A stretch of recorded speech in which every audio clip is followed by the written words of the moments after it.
पाकिस्तान पूरी दुनिया में घूमा आया, पर उसे कहीं से भी कर्जा नहीं मिला। सिर्फ $1 बिलियन के पाकिस्तान IMF की कड़ी से कड़ी शर्तें मान रहा है। हर रोज पाकिस्तानी आवाम पर नए नए टैक्स लगाए जा रहे हैं। पाकिस्तान में जीना बहुत मुश्किल हो गया है। जिन पाकिस्तानियों के पास पैसा है वो तो विदेश भाग रहे हैं, लेकिन पाकिस्तान की गरीब आवाम इसी जिल्लत में जीने को मजबूर है और ऐसे में उन्हें सिर्फ अब भारत से ही आस नजर आ रही है। विदेश मंत्री डॉक्टर एस जयशंकर ने यह साफ कर दिया है कि भारत पाकिस्तान की मदद नहीं करेगा, लेकिन अभी भी कुछ जानकारों का ऐसा लगता है कि नरेंद्र मोदी पाकिस्तान की मदद करेंगे। क्या वाकई ऐसा होगा? पूरी रिपोर्ट देखिए। मोदी के सबसे बड़े पाकिस्तानी फैन का सबसे लेटेस्ट इंटरव्यू। आप मूवीज इंडिया की देखते हो, स्टाइल इंडिया की कॉपी करते हो, ड्रेसिंग इंडिया की कॉपी करते हो, प्रोडक्ट इंडिया की पसंद करते हो, इंडिया के लोगों से नफरत करते हो। ये क्या है? क्यों? पाकिस्तानी क्यों कर रहे हैं आरएसएस की तारीफ? हमें बल्कि आरएसएस का उसका नाम है जो भी है, उनका शुक्रिया अदा करना चाहिए कि हमारे बारे में ऐसा सोच रहे हैं। पाकिस्तानी क्यों बोले भारत में शामिल हो जाओ? बड़े हमारे हुक्मरान और जो ये एस्टेब्लिशमेंट हमारे साथ खेल खेल रही है 75 साल से, तो मुझे चाहिए, मैं जो समझता हूँ ना, हमें इंडिया का हिस्सा बन जाना चाहिए। मेहरबानी। पाकिस्तान में इमरजेंसी क्यों उठा इंडिया इंडिया का शोर? कि हमारे मुल्क में आज तक पूरी जो 75 या 76 ईयर में एक भी प्राइम मिनिस्टर ने 5 साल पूरे नहीं की और ये सोचने वाली बात है। उनका प्राइम मिनिस्टर कत्ल होने के अलावा 5 साल पूरे ही करता है। अपने हुक्मरानों से पाकिस्तानी इतने हताश हैं कि उन्हें सिर्फ भारत और मोदी नजर आ रहा है। पाकिस्तान में मोदी के फैन आबिद अली पूरे हिंदुस्तान में फेमस हो गए, लेकिन उनके लिए पाकिस्तान में मुसीबत पैदा हो गई। प्रधानमंत्री नरेंद्र मोदी की तारीफ करने के बाद आबिद अली को पाकिस्तान में पसंद नहीं किया जा रहा। आबिद अली पर लगातार तनकीद की जा रही है। पाकिस्तानियों को आबिद अली की मोदी की तारीफ पसंद नहीं आई, यहां तक कि आबिद अली को उनके घर वाले भी जमकर खरी खोटी सुना रहे हैं। आप बिलीव करें कि मैं रात को अपने घर जब गया ना, तकरीबन 1 बजे का टाइम था। बाय गॉड मैं झूठ नहीं बोल रहा हूँ। जो बात करूंगा बिल्कुल सच कर रहा हूँ। जब मैं अपने घर गया तो मेरी फैमिली सारी ना एक जगह पे जहाँ टीवी होता है, सारे उधर बैठ के कमेंट्स करते हैं आपस में। उन्होंने जब ये सारा कुछ देखा तो जाते ही जो है ना, पंजाबी में कहते हैं छितर परेड जो है ना, वो मेरी हुई है, जो सच है। उन्होंने कहा जी तुम पाकिस्तानी हो, तुमने ये बातें क्यों की? ऐसी बातें करनी चाहिए पाकिस्तानी होके। जिनमें से 1-2 पढ़े लिखे भी मेरे थे भाई, जिन्होंने मुझे अप्रिशिएट किया कि यार आप बात बिल्कुल सही कर रहे थे, आपने गलत नहीं की। क्योंकि हम मुब्बे वतनी में ना इतना भूल जाते हैं सब कुछ, के हम सच को भी सच बोलना नहीं चाहते। आबिद अली थोड़े डरे जरूर हैं, लेकिन अभी भी उन्होंने भारत के प्रधानमंत्री नरेंद्र मोदी और भारत की तारीफ करना नहीं छोड़ा है, बल्कि अब वो और ज्यादा मुखर तरीके से मोदी की तारीफ कर रहे हैं। ये बिल्कुल सच है। मोदी साहब को मैं लाइक करता हूँ, बहुत पसंद करता हूँ और बहुत प्यार करता हूँ मोदी साहब से। और क्यों करता हूँ? देखिए, लोग मुझसे नफरत करते हैं इस बात को लेके कि मैं मोदी साहब को लाइक करता हूँ। अब मैं क्यों उन्हें लाइक करता हूँ? एक तो मैंने उनकी हिस्ट्री देखी है मैडम। वो हमारे जैसे बंगलों में, महलों में नहीं रहते। सबसे बड़ी क्वालिटी उस बंदे की ये है, वो अभी भी एक नॉर्मल सा रूम है जिसमें वो अपनी ज़िंदगी बसर कर रहा है। उसे नहीं चाहिए कोई बंगले, गाड़ियाँ, कुछ नहीं चाहिए। ना उसने शादी की, ना उसे अपनी औलाद के लिए कुछ चाहिए। वो सिर्फ अपने लोगों के लिए। मैडम, सबसे बड़ा लफ्ज़ जो मेरा है ना, उस पर गौर कीजिए कि वो अपने लोगों के लिए जीता है। आबिद को यह पता है कि पाकिस्तान में मोदी और भारत की बात करने पर उनका क्या हश्र हो सकता है, लेकिन इसके बावजूद वो डर नहीं रहे, बल्कि वो साफ साफ कह रहे हैं कि पाकिस्तानियों को अपना यह सच कबूल करना होगा। वो न सिर्फ मोदी की तारीफ करते हैं, बल्कि अपने हुक्मरानों को खूब खरी खोटी सुना रहे हैं। अब नवाज शरीफ का कैसे नाम ले लें, इनका कैसे नाम लें? उनके लंदन में फ्लैट है, इधर रो रहे हैं डॉलर नहीं है। तो भाई बेचो ना, तरक्की होगी मुल्क की। मुल्क को पैसा चाहिए, डॉलर चाहिए। वो अपने फ्लैट बेचो, कुर्बानी दो। तुमने तो मर मुर जाना है। वो फ्लैट किसके लिए छोड़ के जाओगे? वो इतना पैसा किसके लिए छोड़ना है? तो मोदी साहब ने देख लो, शादी भी नहीं की, ना औलादें बनाई कि मैं अपनी औलाद के लिए छोड़ के जाऊंगा। मेरे बाद मेरा बेटा प्राइम मिनिस्टर, जैसे आपकी बेटी हैं, बेटे सारे आगे चढ़ गए हैं इक़्तिदार के ऊपर। पता नहीं किसी के बाप का इक़्तिदार है, ये किसका है? और भाई ये पाकिस्तान का है, इधर पाकिस्तानी आएंगे, एक फैमिली नहीं होगी इधर। अच्छी बात यह है कि पाकिस्तान में आबिद अकेला नहीं है, बल्कि उनके जैसे लोगों की तादाद लगातार बढ़ती जा रही है। पाकिस्तान में मोदी और भारत को पसंद करने वाले लगातार बढ़ रहे हैं। यहां तक कि पाकिस्तानी आरएसएस नेता कृष्ण गोपाल के पाकिस्तान की मदद किए जाने वाले बयान की भी जमकर तारीफ कर रहे हैं। हमें बल्कि आरएसएस का उसका नाम है जो भी है उनका शुक्रिया अदा करना चाहिए कि हमारे बारे में ऐसा सोच रहे हैं। ठीक है जी। देखें अभी आपको पता है कि प्याज 250 पर केजी बिका है। प्याज के कहाँ से आ रहा है? वो अमेरिका से, फ्रांस से, कहीं से नहीं आ रहा, वो इंडिया से हमें कर रहे हैं। ठीक है। जब प्याज ले सकते हैं तो फिर गंदम क्यों नहीं ले सकते? लेनी चाहिए। ठीक है ना जी। प्याज इंडिया से हम ले रहे हैं, वाघा बॉर्डर से नहीं आ रहा, दूसरे बॉर्डर से आ रहा है। वो 50 दुबई के थ्रू आ रहा है। हाँ जी। इंडिया का प्याज दुबई के थ्रू आ रहा है, ड्यूटी ज्यादा और इस वजह से प्याज का रेट बढ़ गया है। तो मतलब हमें इंडिया से ड्यूटी दे के भी हमें वो 72 रुपीज़ पड़ रहा है, लेकिन हम उसको खरीद रहे हैं 250 रुपीज़ में। ठीक है। सॉरी डॉलर के रेट पर, और मेरा ख्याल है 200, 250, 300 के करीब है। इतना तो जब प्याज खरीद सकते हैं तो फिर गंदम क्यों नहीं? पाकिस्तान को मतलब जो हमारे जो ब्यूरोक्रेट्स हैं, जो मतलब सियासतदान को समझना चाहिए कि हम इंडिया से ही निकले हैं। ठीक है। तो मदद लेने में कोई मतलब कोई मुश्किल नहीं होनी चाहिए। यही तो वो सब लोग कह रहे हैं कि अगर हम मदद लेने के लिए रशिया के पास जा सकते हैं, फ्रांस के पास जा सकते हैं, अमेरिका के पास जाते हैं, चाइना के पास जाते हैं, तो हम अपने हमसाये मुल्क का दरवाज़ा क्यों नहीं खड़काते? हम इंडिया से मदद क्यों नहीं लेते? और अब तो उन्होंने मुंह से कह दिया कि हम आपकी मदद करने के लिए तैयार हैं। 20 से 25 लाख टन गंदम वो हमें दे रहे हैं, मदद करने के लिए दे रहे हैं, ताकि हमारे यहाँ जो गंदम के क्राइसिस हैं, जो यहाँ पर लोग आटे के लिए मर रहे हैं, ताकि उनकी जिंदगियाँ बचाई जा सकें। लेकिन हम अपनी अना लेकर बैठे हुए हैं कि हमने भाई इंडिया से मदद नहीं लेनी, चाहे भूखे मर जाएं।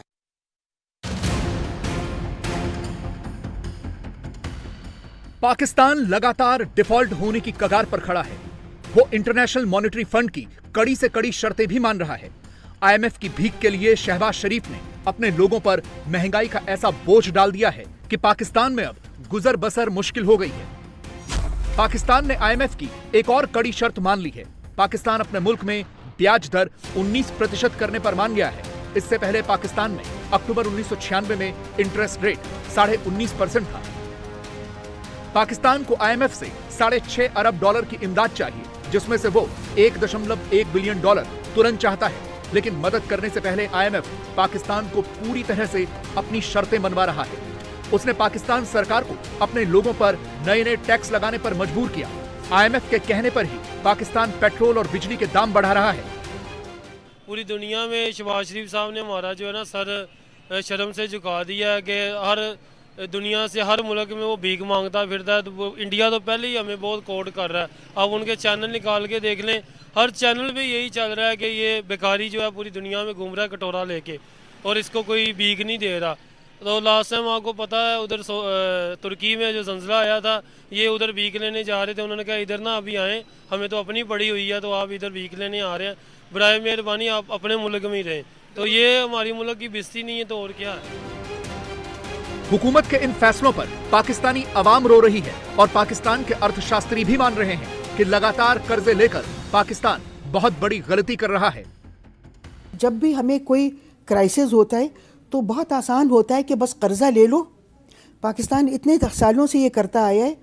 हमारे जो मिनिस्टर्स हैं, इनके जो रहन सहन है, आप देखिए वो उसमें कोई तब्दीली नहीं लेके आते। वो वही अपने शाहाना अंदाज में रहते हैं। वही 72 की हुकूमत, 80 की कैबिनेट होती है। बाहर जाते हैं तो 60-70 के पूरा एंटोराज जाता है। और शाहाना स्टाइल, जिस तरह जहाज़ों में घूमते हैं, पहले तो गाड़ियों में थे, अब तो वो हेलीकॉप्टर्स में घूमते हैं, और गरीब लोग रोटी भी नहीं खा सकते हैं। तो इसका ये नहीं है तरीका कि आप कर्जा लें। पाकिस्तान के बहुत से हुक्मरान मान रहे हैं कि उनका मुल्क डिफॉल्ट या दिवालिया हो गया है। हालांकि टेक्निकल तौर पर अभी ऐसा नहीं है, लेकिन हालात यही रहे तो बहुत जल्द हो जाएगा। डिफॉल्ट होने पर सबसे पहले यह होगा कि पाकिस्तान कोई भी सामान आयात नहीं कर पाएगा। पाकिस्तान अपनी जरूरत की हर चीज इंपोर्ट यानी आयात करता है। पाकिस्तान के आयात का सबसे बड़ा हिस्सा 34% तेल और गैस का है। इसके बाद दूसरे नंबर पर एग्री केमिकल्स हैं, जिनकी इंपोर्ट में 16% की हिस्सेदारी है। कपड़ों से संबंधित कच्चे माल की हिस्सेदारी 8%, मशीनरी 8%, स्टील और एल्यूमिनियम 7%, खाने का तेल 7%, वाहन 3%, गेहूं 2% और चाय की हिस्सेदारी 1% है। अगर पाकिस्तान डिफॉल्ट हुआ तो इनमें से कुछ भी नहीं मंगा पाएगा, यानी सीधा सबसे पहले एनर्जी क्राइसिस होगा। अभी पाकिस्तान में भले ही महंगा पेट्रोल मिल रहा हो, लेकिन मिल तो रहा है। इंडिया जो है ना, वो चाय की भी बहुत बड़ी मंडी है। उसके बाद बहुत बड़ा मुल्क है, हर चीज़ उनके पास अवेलेबल है। एक तो हमारे नज़दीक भी है, आधे घंटे का रास्ता है। उनके साथ अगर हमारी ट्रीट शुरू हो जाए तो हमारे पाकिस्तान के जो हालात हैं, माने कि सब्ज़ी वगैरह है और जो चीज़ें हैं वो सब के रेट नीचे आ जाएंगे। एटॉमिक पावर तो है, लेकिन हमारे हालात ऐसे हैं कि हमें कोई $1 अरब नहीं दे रहा। हमारे जो ज़खायर हैं वो $3 अरब हैं, वो भी सऊदी अरब के हैं। इंडिया के जो अपने ज़खायर हैं उन वो $600 अरब हैं। हमें इन्होंने अभी $700 अरब का 700 मिलियन से क्या होना है, वो तो एक हफ्ते में ख़त्म हो जाना। इमरान खान 16 अरब छोड़ के गया, वो 3 अरब रह गए हैं। ये जो गलती की है ना हमारी इस्टेब्लिशमेंट ने या PDM के साथ मिल के, इन्होंने मुल्क को इतना पीछे कर दिया, कम से कम 50 साल हम पीछे दोबारा वापस चले गए हैं। अगर वो डिफॉल्ट हो गया तो फिर पेट्रोल भी मिलना बंद हो जाएगा, ट्रांसपोर्ट रुक जाएगा, बिजली आनी बंद हो जाएगी, फैक्ट्रियां बंद हो जाएंगी, देश भर में बेरोजगारी फैल जाएगी, जैसा कि हो भी रहा है, और पाकिस्तान श्रीलंका बन जाएगा। इसीलिए पाकिस्तानियों को ऐसे मुश्किल हालात में इंडिया ही नजर आ रहा है।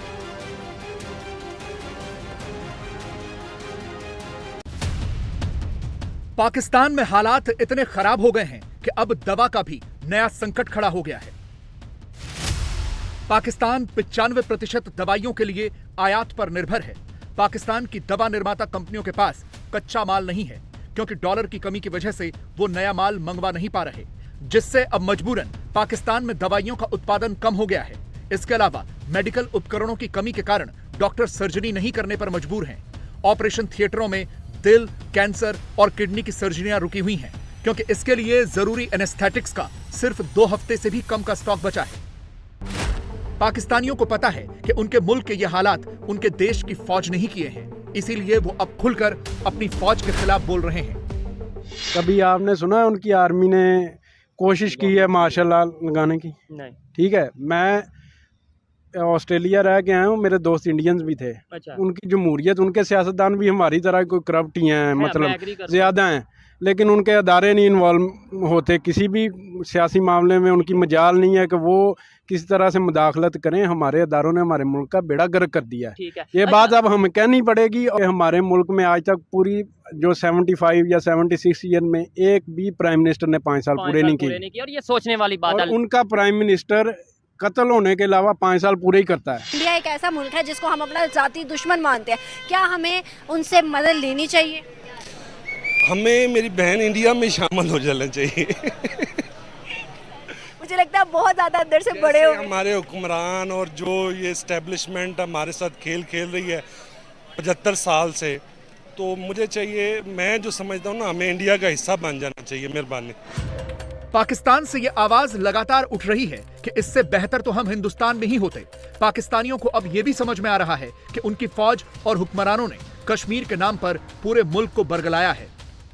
आप 75 साल से एक चूरन बेच रहे हैं कश्मीर का। हाँ। सारी दुनिया आज यंग जनरेशन किताबें बड़ी पड़ी हैं, नेट बड़ा पड़ा है, ठीक है, मटेरियल अवेलेबल है, किताबें लिखी हुई हैं कि कश्मीर आज़ाद क्यों नहीं हुआ और आगे भी क्यों आज़ाद नहीं होगा। ठीक है, इसमें जब तक चूरन बिकता रहा। जब आप लोगों का इंटरेस्ट जो है ना, आप लोगों का इंटरेस्ट और है और आपको कश्मीर के पीछे लगा दिया, आपका कॉल ऑफ फेल में तजाद है, आपका इंटरनेशनल इंटरेस्ट और है, आपकी बातें और हैं। ऐसे आप अपना फ़ायदा ज़रूर हासिल कर रहे हैं, लेकिन अवाम तंग हो रही है अल्टीमेटली। पाकिस्तानियों की मुसीबत यह है कि उनके खुद के मुल्क में खाने के लाले पड़े हुए हैं, और दूसरी तरफ भारत है जो लगातार तरक्की की नई सीढ़ियां चढ़ता जा रहा है। भारत के अजय बंगा को अमेरिका के राष्ट्रपति जो बाइडेन ने वर्ल्ड बैंक का हेड नियुक्त किया है। इस पर भी पाकिस्तान में खलबली मची हुई है। वो लगातार अपने हुक्मरानों को कोस रहे हैं। वर्ल्ड बैंक, IMF जहां से हमें कर्जा देता है, उसका CEO इंडियन बन गया है। गूगल का CEO कौन है? इंडियन है। माइक्रोसॉफ्ट का CEO कौन है? आपको नहीं लगता कि इंडियंस पूरे वर्ल्ड को लीड करने लगे हैं अभी? करने लगे। क्यों सर, क्यों? हम क्यों नहीं? तो उनकी यार जो है ना हुकूमत, मुल्क उनका जो है उसमें कानून लागू है सही तरह। कितनी कौमें आबाद है वहाँ पर, ठीक है, और कितने उनमें, यानी कि ये नहीं कि किसी कौम के साथ कोई सलूक हो रहा है, किसी कौम का कोई सलूक हो रहा है। अगर कानून एक तोड़ेगा, हिंदू तोड़ेगा, उसके लिए वही कानून है, मुसलमान तोड़ेगा वही कानून है। और यहाँ पर क्या कहते हैं, कानून खानदानी कह लें या कोई किसी की बड़ी वाकफियत है तो वो उसके कानून से बाहर है।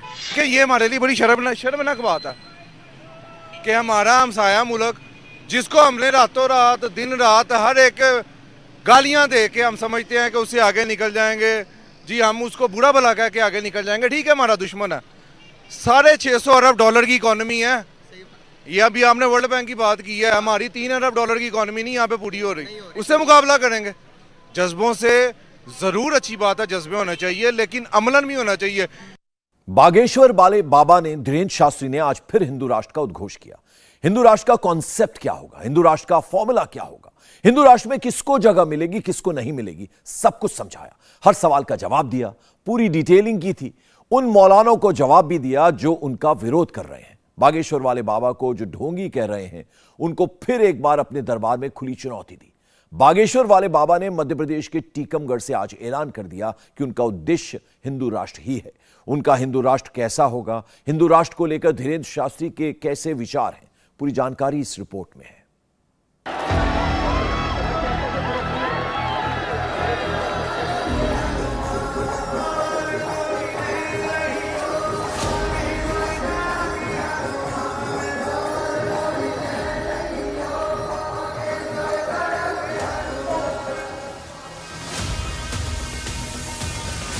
हिंदुओं के बाप में दम होगी तो भारत हिंदू राष्ट्र बनेगा। बाबा 2 महीने में 4 राज्यों में अलग अलग मंचों से 101 से ज्यादा बार हिंदू राष्ट्र की बात दोहरा चुके। तो सवाल है कि बाबा के हिंदू राष्ट्र में मुसलमान कहां जाएंगे? बागेश्वर वाले बाबा धीरेन्द्र शास्त्री हिंदू राष्ट्र वाली बात लगातार दोहरा रहे हैं, तो ओवैसी, तौकीर रजा और अरशद मदनी जैसे लोग भी एक्टिव हो गए।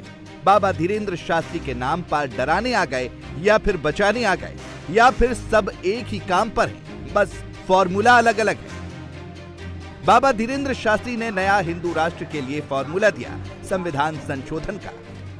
125 बार से ज्यादा संशोधन हो चुका है संविधान में, तो एक बार हिंदू राष्ट्र के लिए भी होना चाहिए। बाबा धीरेन्द्र शास्त्री ने हिंदू राष्ट्र का फॉर्मूला दिया। 20 मिनट की बातचीत में 5 बार हिंदू राष्ट्र वाली परिकल्पना को दोहराया। हिंदू राष्ट्र की अवधारणा को अपना एकमात्र उद्देश्य बताया, जिसको कुछ इस तरह से समझा जा सकता है। 2 महीने में बाबा का दरबार 5 जगह सजा। नागपुर, रायपुर, छतरपुर, प्रयागराज, टीकमगढ़, यानी 4 राज्यों में महाराष्ट्र, छत्तीसगढ़, मध्य प्रदेश, उत्तर प्रदेश, हर जगह हर मंच से बाबा ने हिंदू राष्ट्र की बात दोहराई। कब तक इन लोगों को मीडिया को हैरान करेंगे, कैमरा लगाएंगे, हम बोलेंगे तुमने भी ताली बजाई, चल दिया अरे बाबा ने, और हम कोई भड़काऊ बयान दे तो तुमने आहा क्या मसाला मिल गया। और साहब ये कब तक चलेगा? कब तक केवल हिंदू राष्ट्र हो ऐसी बात चलेगी? अब बना करके भारतीय हिंदुओं को बताना पड़ेगा, घर से बाहर निकलना पड़ेगा, कुछ करके बताना पड़ेगा, तभी कुछ काम होगा। अब तो हम इसी उद्देश्य पर आ गए हैं कि हम कुछ करके बताएं। धीरेन्द्र शास्त्री का हिंदू राष्ट्र कैसा होगा? क्या उसमें हर धर्म, हर पंथ, हर मजहब को जगह होगी? सब कुछ डिटेल में बताया। धीरेन्द्र शास्त्री के हिंदू राष्ट्र की अवधारणा रामराज पर आधारित होगी, जहां सामाजिक समरसता होगी, शिक्षा ऐसी हो जहां भारत के महापुरुषों के बारे में युवाओं को बताया जाए, रामचरितमानस, गीता का पठन पाठन युवाओं को कराया जाए। हर धर्म, हर पंथ के लोगों के लिए बागेश्वर धाम वाले धीरेन्द्र शास्त्री के हिंदू राष्ट्र में जगह होगी।